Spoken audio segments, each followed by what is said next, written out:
there are moments in life so painful that your body forgets how to breathe. Ella Johnson stood at the back of that church, in a white dress that was supposed to be hers, watching the man she had loved for 7 years slide a ring onto her sister's finger. She didn't cry. She had used up every tear the night before, sitting on the cold bathroom floor, pressing her hands against her stomach where their child had once been. She stood there like a statue carved from grief, watching the priest declare them husband and wife, and the only thought running through her mind was this: she had nothing left. Not a husband, not her sister, not the baby she had quietly buried 3 months ago.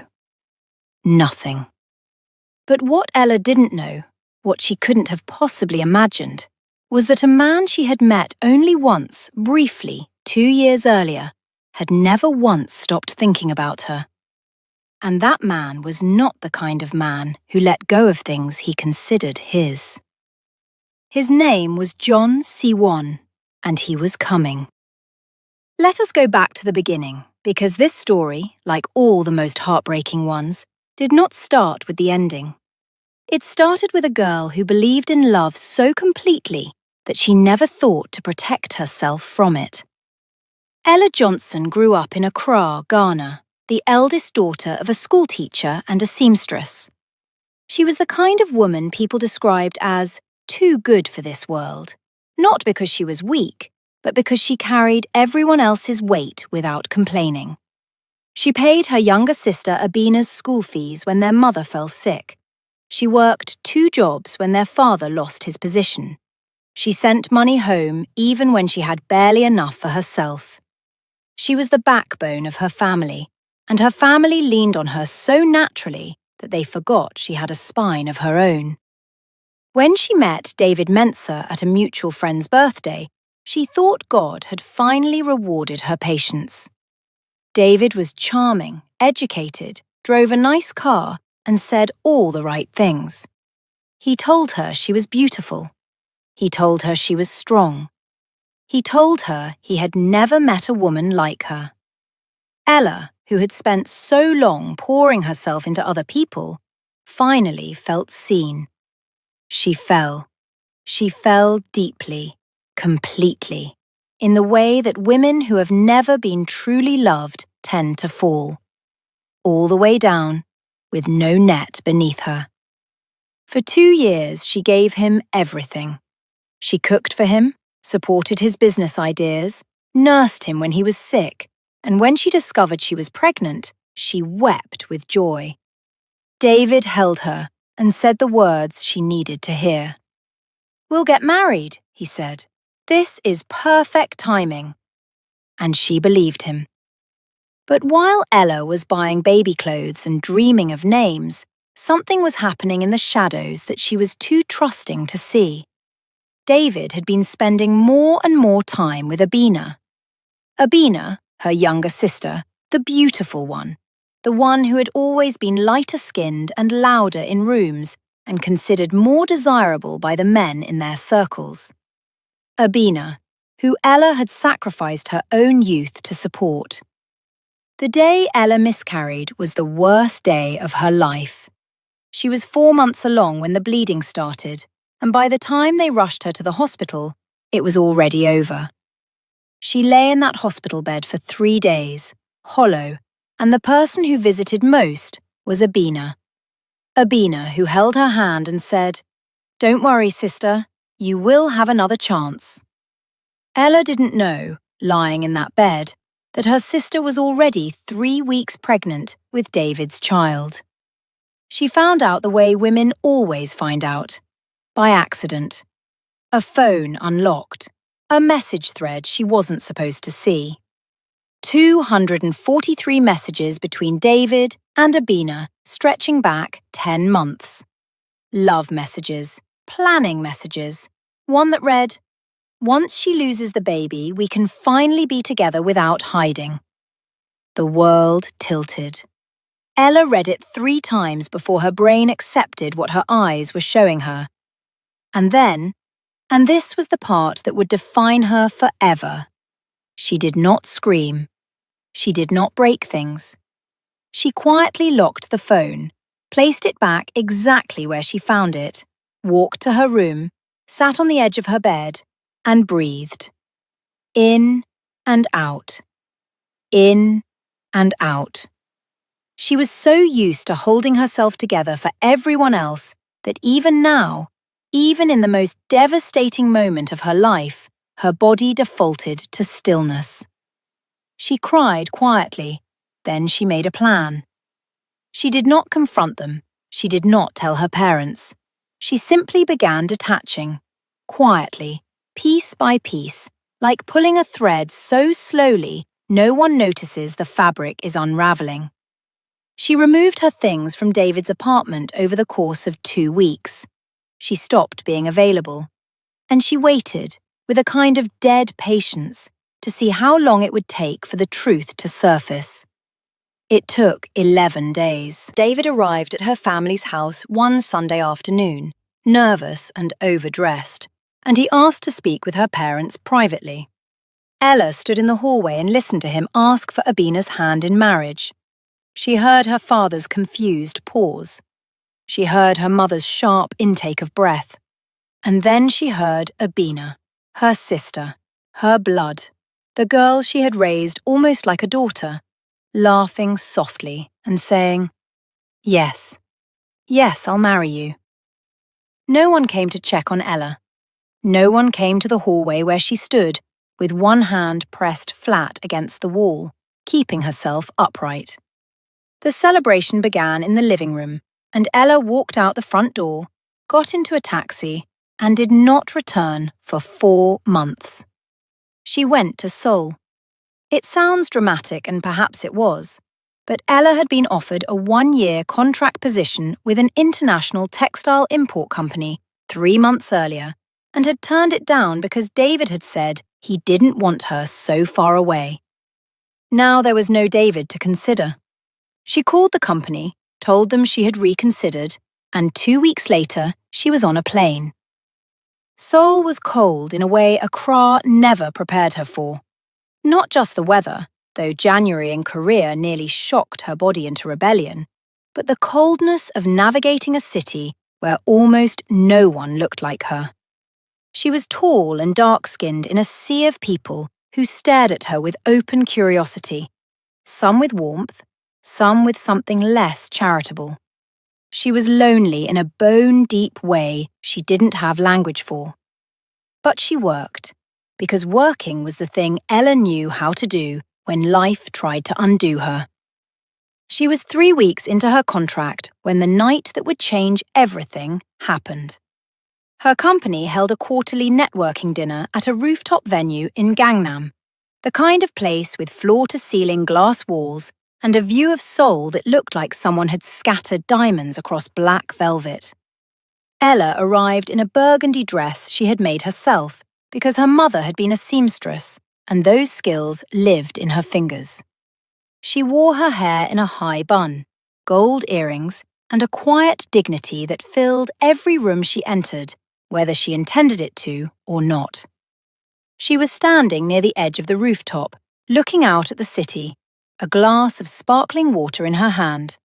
She wasn't drinking that night, her heart still too raw for anything that might loosen her composure, when she heard a commotion near the entrance. The energy in the room shifted.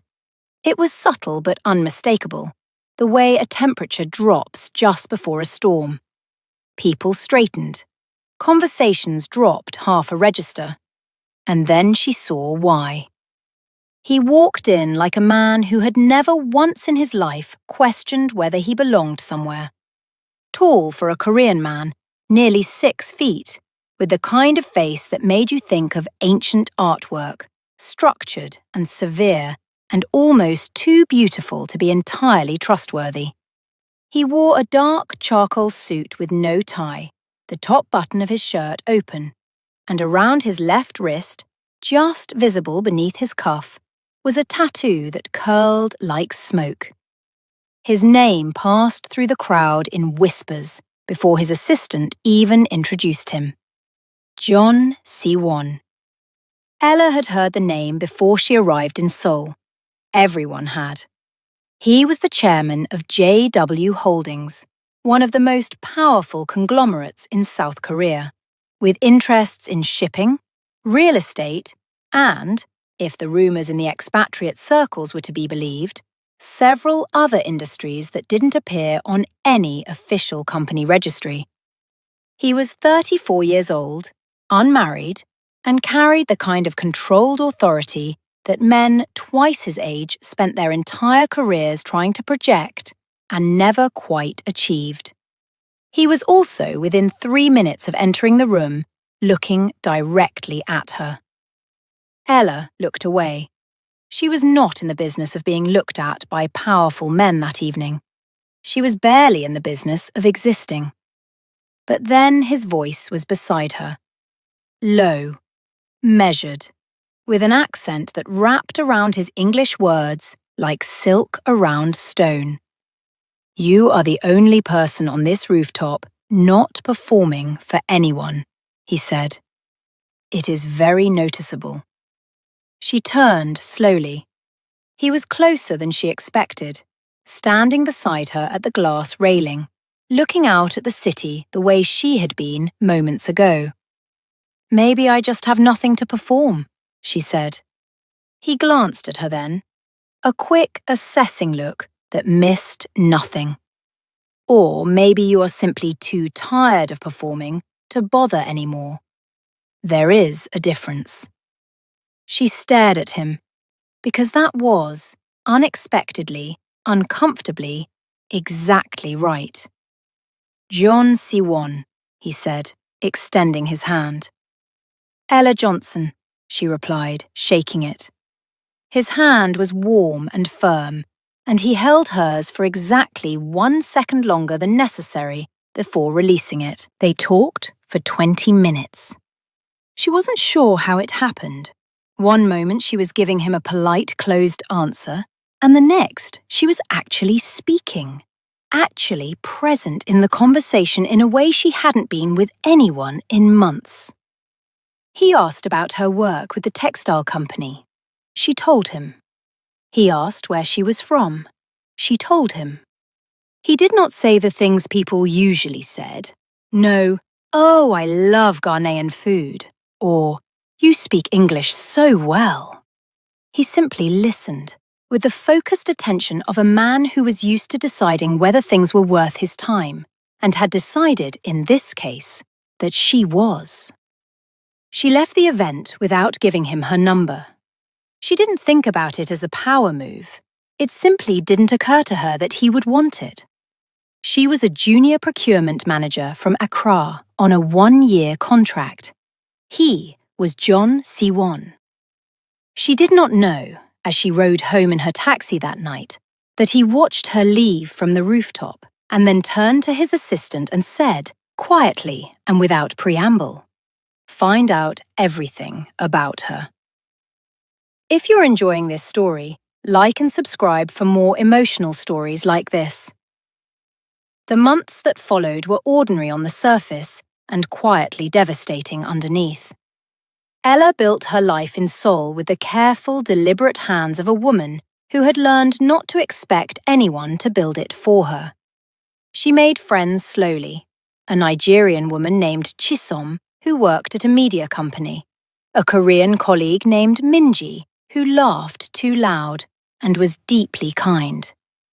She learned enough Korean to navigate markets and read menus, and apologize politely when she inevitably confused something. She discovered that Seoul had a rhythm that began to sync with her own heartbeat, the clatter of late-night pojangmatcha stalls, and the hush of Han River at dawn, and the way snow fell in Insadong, like the city was practicing for something holy.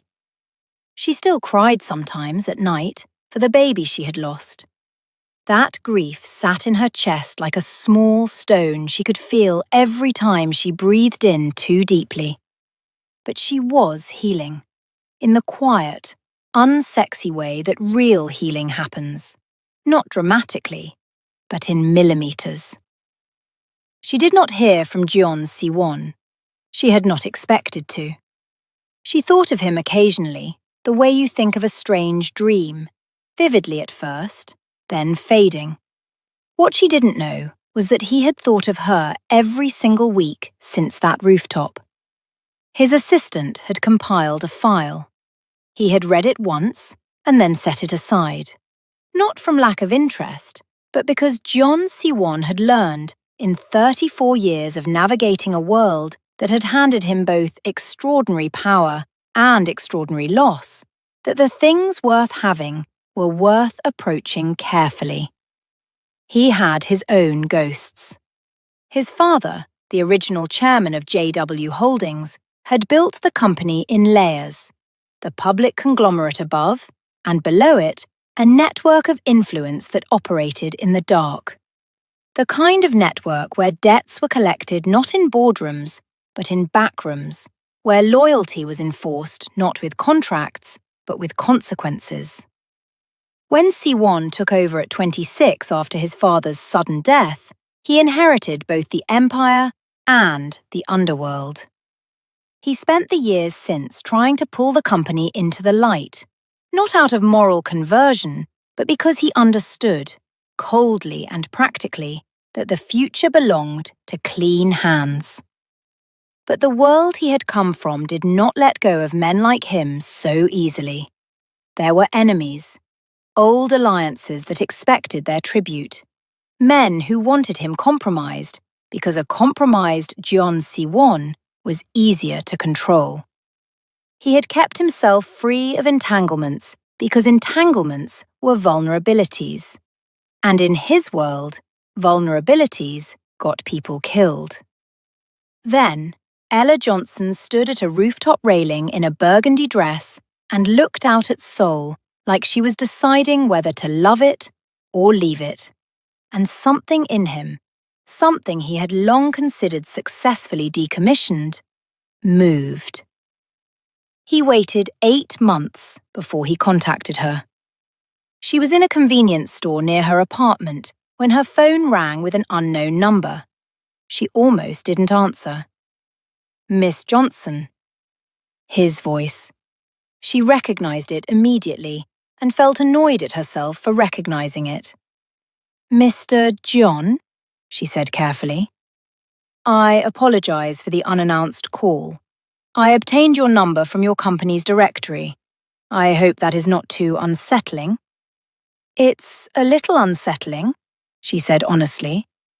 A pause. Then, and she could hear it even through the phone, the faintest suggestion of amusement.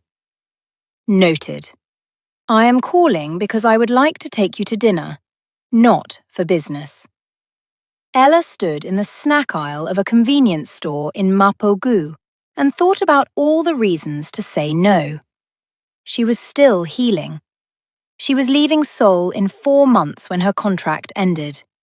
He was a man with a complicated reputation and the kind of power that ate ordinary people alive. One dinner, she said finally.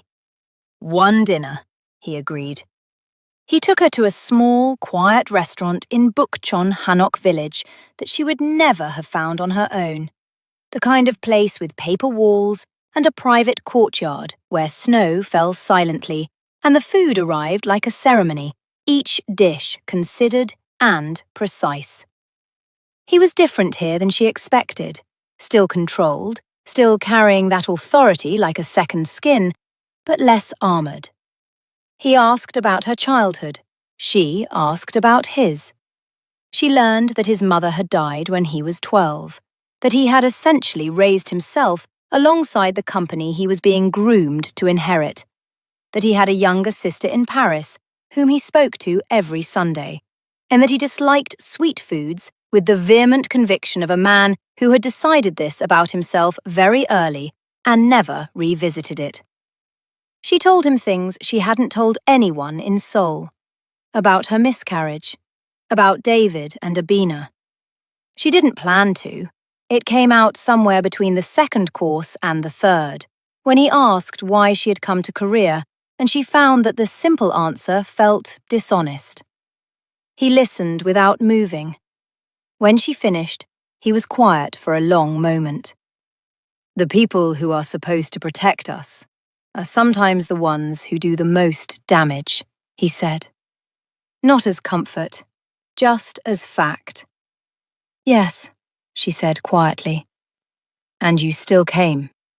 You didn't disappear into grief. You built something. I'm still building, she said. It's not finished. He looked at her across the table with an expression she couldn't entirely decode. The best things never are, he said. By the end of dinner, she wasn't sure what was happening between them, only that something was, and that it frightened her in a way that was different from the fear she was used to. The old fear, the David fear, had been the fear of loving someone who might leave. This fear was something else. The fear of being truly seen by someone who had the resources to do something about it. They met 6 more times over the following 2 months. Dinners, once a walk along the Han River that lasted 4 hours, once a Sunday afternoon in his private library where she fell asleep on his couch reading a book and woke to find he had placed a blanket over her and was sitting across the room, working quietly, as if her presence there was the most natural thing in the world. He had not kissed her. He had not even reached for her hand. He treated her with a deliberate, patient care that was unlike anything she had experienced, as if he understood that she was still fragile in places and was willing to wait at the edges of those places for as long as was necessary.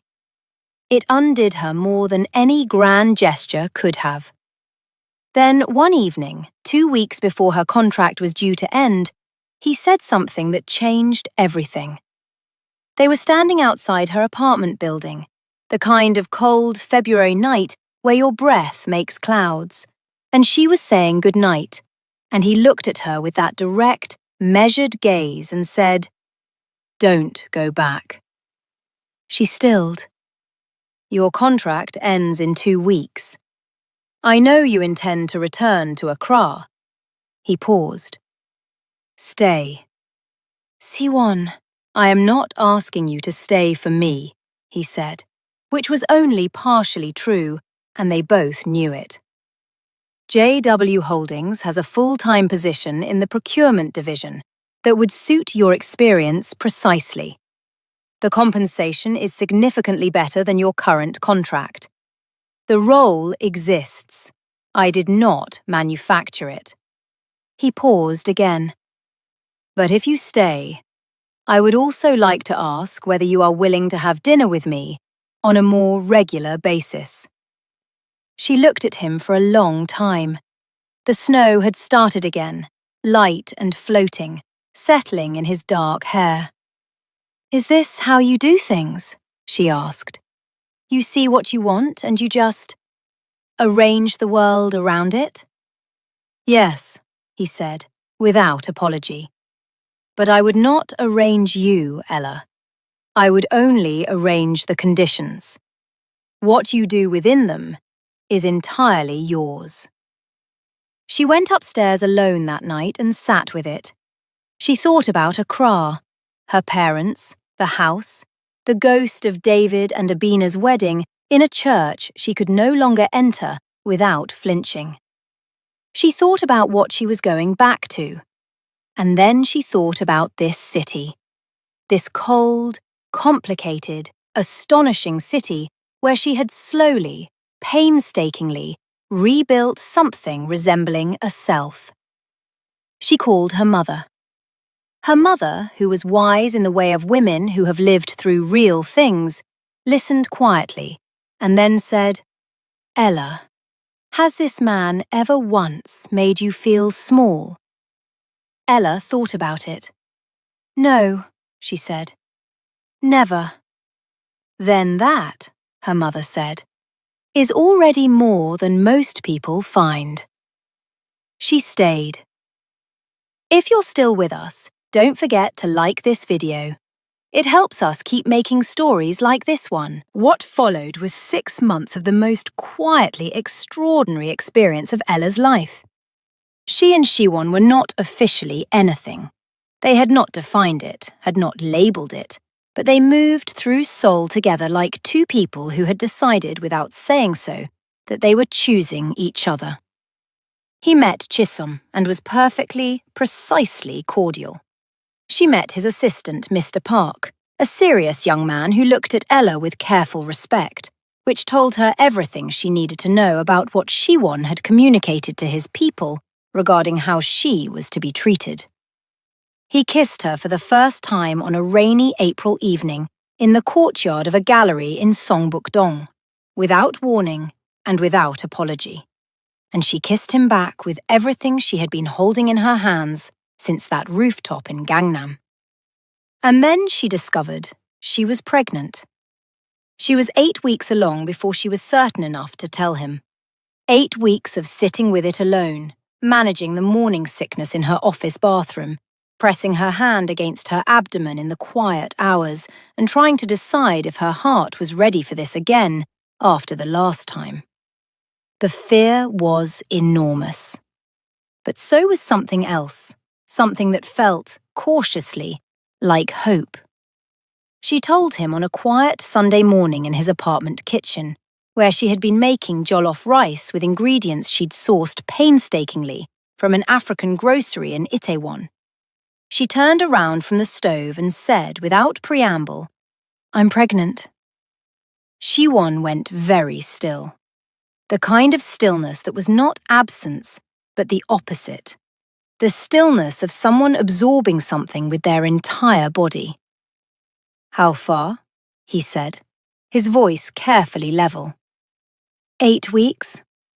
He crossed the kitchen in 3 steps, took her face in both his hands, and looked at her, really looked at her, the way he did when he needed to make sure of something important. "Are you all right?" he asked. "I'm scared," she said honestly, "because of last time." "I know." His thumbs moved gently against her cheeks. "But you are not alone this time. Do you understand me? You are not doing this alone." She closed her eyes. She had not realized until that moment how much she needed to hear those words. "I want you to marry me," he said. It came out less like a proposal and more like a declaration, firm, certain, as if the decision had been made some time ago and he was simply notifying her of it now. "Siwon, not because of the baby. I want to be clear about that." His eyes were steady on hers.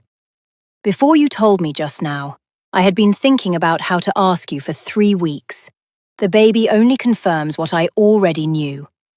She laughed a little shakily, tears sliding down her face. "You could have led with that," she said. "I work in sequence," he said. "It is a personal failing." She said yes. The engagement was announced through official channels, a brief, dignified press release from JW Holdings. Siwon's world reacted in layers. The business community received the news with calculated interest. The media went into a frenzy. Jeon Siwon engaged to Ghanaian businesswoman. And Ella spent 3 days refusing to read comment sections as a matter of self-preservation. But it was what happened in the shadows that she didn't know about. Because Siwon had shadows, and his shadows had been watching. His name was Han Jae-hyun. He was 60 years old, the patriarch of a rival family whose history with the Jeons stretched back 2 generations, to a debt and a betrayal so old that most people involved were dead. Han Jae-hyun had tolerated Siwon's existence because Siwon, for all his attempts to clean up the business, was still navigating the same web, still indebted on some theoretical level to the old agreements that governed their world. But an engaged Siwon was a more formidable Siwon. A Siwon with a child on the way was a Siwon building a dynasty. And a dynasty in their world meant consolidated power. Power that would eventually make Han Jae-hyun irrelevant. Han Jae-hyun began to make inquiries about Ella Johnson.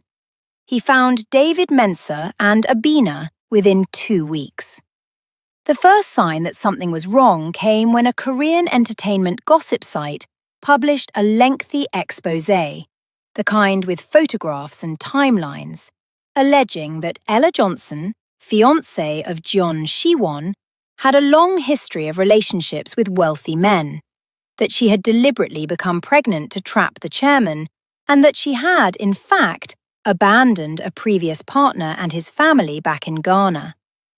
The article quoted sources close to the family and included photographs, real ones taken out of context, and a particularly damaging interview with a man identified only as her former partner in Accra, who said, "She always wanted a wealthy man.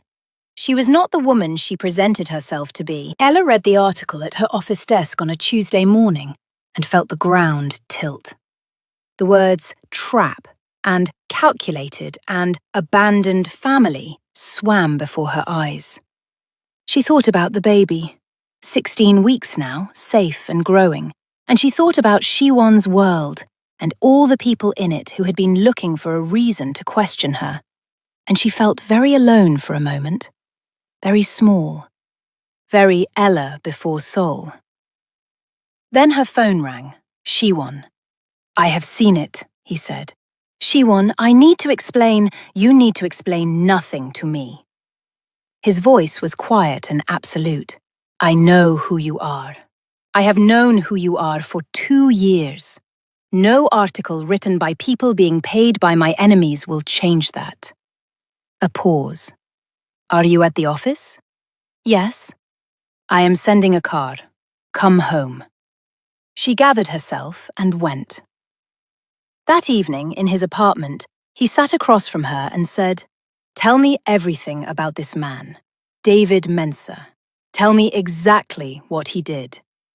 Not out of doubt, she understood that clearly, but out of the focused, precise way he handled everything. He needed the full picture. She told him, all of it. David, Abner, the messages, the miscarriage, the wedding she had stood at the back of. By the time she finished, Shiwon's expression had not changed, but something in his eyes had, something that she could only describe as cold fire. "He is behind this article," Shiwon said. "He might not be doing it on his own," she said quietly. "I don't think David has the reach for this kind of thing." Shiwon looked at her for a long moment. "No," he said, "he doesn't.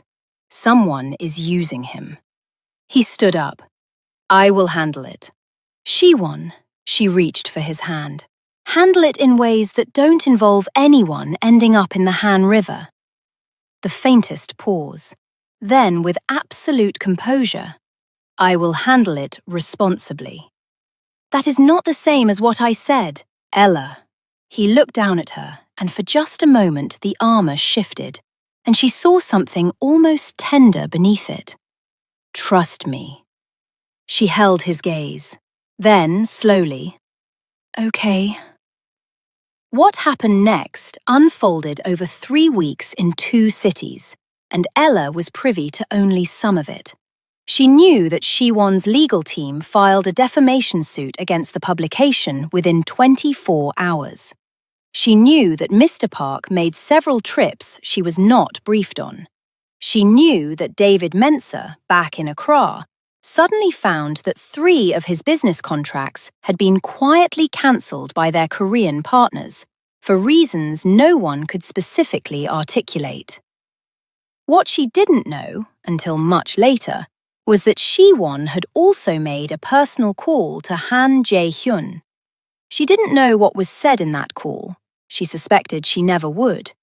But 2 weeks after the article was published, Han Jae-hyun's youngest son was quietly removed from a board seat he had held in a joint venture with JW Holdings, and Han Jae-hyun himself gave a remarkably conciliatory interview to a major financial newspaper about the importance of cooperation among Korea's leading business families. The gossip article was retracted, The publication issued an apology so comprehensive it bordered on grovelling. And David Mentzer's interview was quietly scrubbed from the internet as if it had never existed. Ella watched all of this with a combination of awe and a kind of moral complexity she sat with honestly. She asked Shiwon one evening about the lines he drew, about the things he was capable of that she didn't see. He was quiet for a long time. "There are things I have done," he said finally, "in the world I come from, that I am not proud of. I cannot undo them. I can only choose differently going forward." He looked at her directly. "I want to be someone you are not afraid of, Ella. I need to know if you can believe that is possible." She thought about it with the honesty he deserved. "I think you are a man who is trying to become something better than where he started," she said. "I understand that. I've been trying to become something better than where I was broken." She paused. "I think we can do that together, as long as we are honest with each other." "Always," he said. And she believed him. She was 23 weeks pregnant when Abina called. Ella almost didn't answer. She sat looking at her sister's name on her screen for 4 rings, her heart doing something complicated in her chest. Then she picked up. "Ella?" Abina's voice was smaller than she remembered, subdued. "Abina?" A long pause. Then, "I saw what happened, with the article. I heard that David—" She stopped. "He told me he was helping someone. He didn't tell me what it was. I didn't know it was about you." Her voice cracked. "I want you to know I had nothing to do with it." Ella sat with that. "Okay," she said. "I know that's not enough," Abina said. "I know I don't deserve— I know what I did. To you. I've known for a long time." The sound of her crying, quiet and genuine. "You gave me everything, Ella, and I took the one thing." "Yes," Ella said. "You did." Silence. "I'm not ready to forgive you," Ella said. "Not cruelly, honestly. But I don't want to carry the hatred either. So I'm going to put it down. That's the best I can do right now." "That's more than I deserve," Abina whispered. "Yes," Ella agreed. "It is." She hung up and sat quietly for a while, her hand on her stomach, feeling her daughter move, because Shiwon had burst into the most enormous, unarmored joy when the ultrasound showed a girl, had sat in that clinical room looking at the screen with an expression of absolute wonder that she stored in her heart like gold. And she thought about the strange, winding road that had brought her here. A bad man who betrayed her. A sister who chose herself over love. A miscarriage that broke her open. A city she had fled to in survival mode. A rooftop. A burgundy dress. A man who looked at her like she was worth looking at. She thought, even the worst roads sometimes lead somewhere worth arriving. If this story is moving you, press that like button. It means everything to us and helps us bring you more stories like this one. Jisoo Jeon was born on a clear October morning in Seoul, arriving into the world with the same decisive energy as her father and the same quiet, measuring gaze as her mother. She was perfect. She was luminous. She was the thing that made John Shiwon, chairman of one of Korea's most powerful conglomerates, a man who had once overseen boardrooms with the composure of a glacier. She was the thing that made him cry. Not dramatically, just 2 tears, precise and unannounced, the first time he held her. "She has your eyes," Ella said softly from the bed, watching him. "She has your soul," he said, without looking up. "I can already tell." Ella laughed, tired and raw and flooded with a love so enormous she couldn't hold the edges of it. They married quietly 3 months later, not in a grand ceremony, but in the courtyard of a traditional hanok in Bukchon, with Chisom and Minji as witnesses, and Ella's parents flown in from Accra, her mother crying from the moment she landed, overwhelmed by the city and the snow and the man who had bowed respectfully to her and called her Omyonim, mother, in Korean, which had finished her mother completely. Ella wore a dress she had sewn herself, deep gold kente cloth woven through with white Korean silk, because she was both things, and she was proud of both things, and she was not going to flatten herself to fit anyone's expectation of what this day should look like. Shiwon saw her walk toward him in the snow, and his breath left him visibly, which she thought might be the finest thing she had ever seen. He slid a simple platinum band on her finger, and she slid one on his, and the officiant said the words, and when he kissed her in that quiet courtyard, with the snow falling and their daughter asleep in her grandfather's arms nearby, it was nothing like the wedding she had once watched with grief carved into her bones. It was hers. Entirely, completely, non-negotiably hers. The years that followed were not perfect, because life, even the good versions of it, is not perfect. There were long nights when Shiwon's old world pulled at him, and she lay awake waiting for him to come home, praying a prayer she didn't have the theology for. There were mornings when the grief about her lost first baby surfaced without warning, and she sat with it alone in the kitchen, and Shiwon would find her there and simply sit beside her, not speaking, his hand warm on her back, understanding by now that she did not always need words. There were disagreements, real ones, about how to raise Jisoo, about how much of his old world she was willing to tolerate, about the times he made decisions that affected their family without consulting her, because old habits lived in the bone. But they talked. They always talked. That was the thing Ella held on to, that no matter what came up between them, they turned toward each other. They did not perform for the other. They did not pretend. They showed up as the actual versions of themselves, worn and complicated and in progress, and they chose each other in that form, which is the only form that matters. Jisoo grew up bilingual, loud, and extraordinarily confident. A child who had inherited her father's precision and her mother's warmth, and combined them into something entirely her own.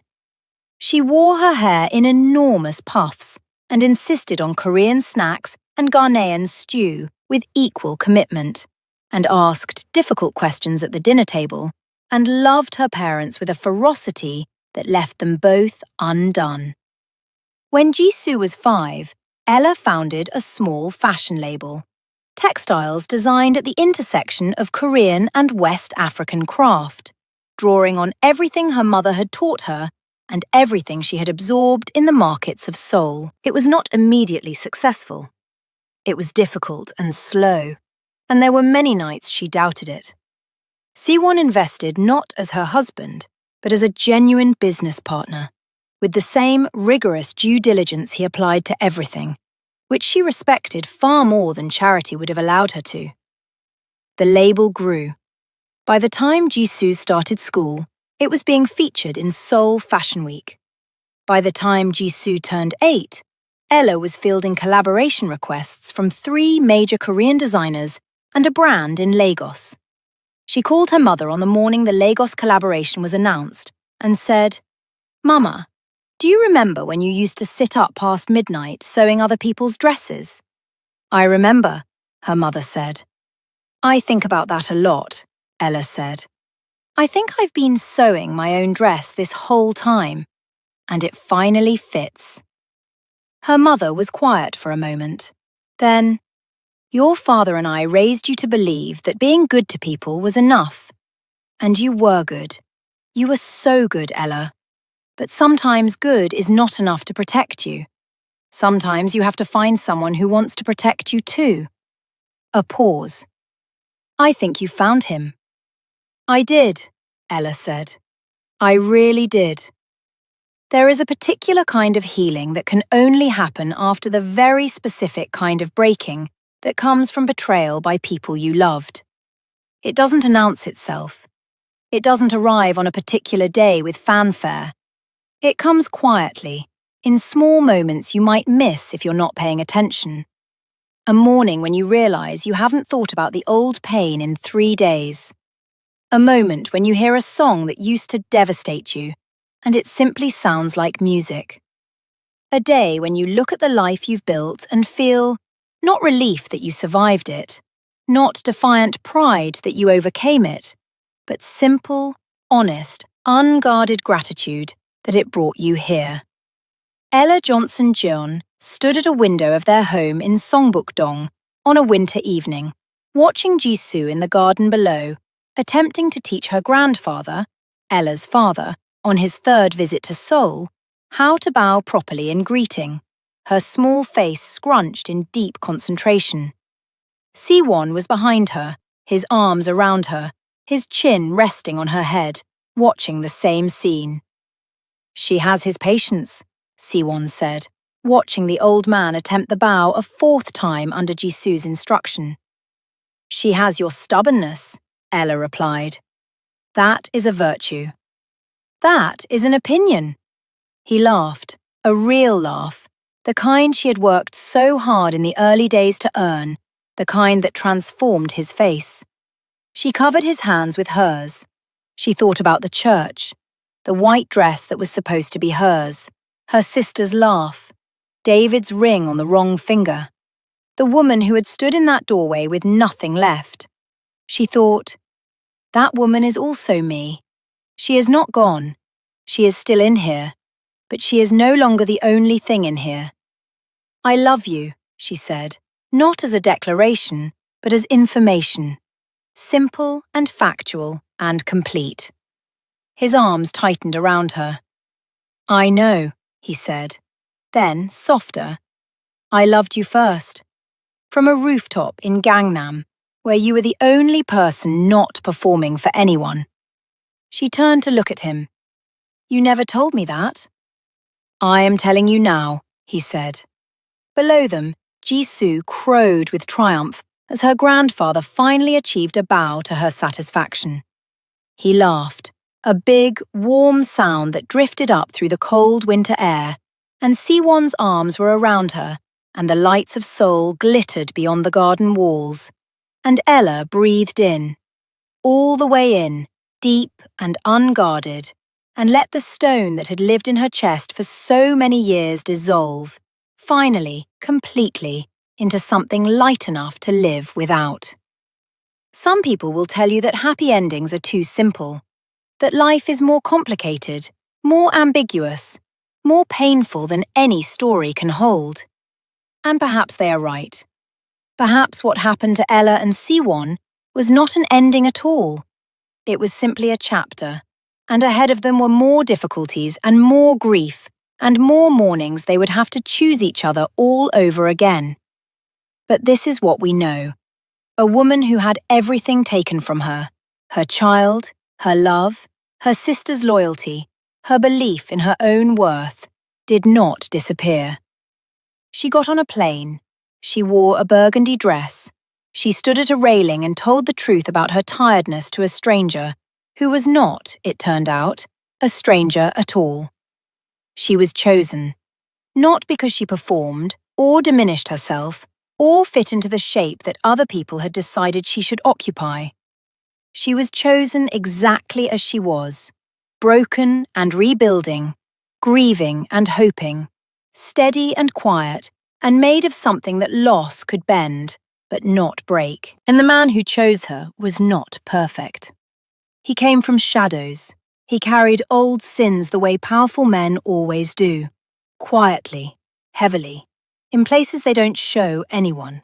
But he chose to become something more, for her, with her, in the daily and imperfect work of building a life that meant something. That, perhaps, is the truest version of love there is. Not the fairy tale where nothing goes wrong, but the real thing, where everything has gone wrong, and you choose each other anyway, and you build something so honest and so specific that no betrayal, no scandal, no article, no rival, no grief can touch the centre of it. Ella Johnson had watched her husband marry her sister, and the world had called that her ending. It was only her beginning. Thank you so much for watching this story all the way to the end. That means everything to us. If this story touched your heart, please hit that like button and subscribe to the channel so you never miss a new story. Leave a comment below. Let us know. What moment in Ella's story moved you the most? We read every single one. Share this video with someone who needs to be reminded that what feels like an ending is sometimes just the road turning. We'll see you in the next story.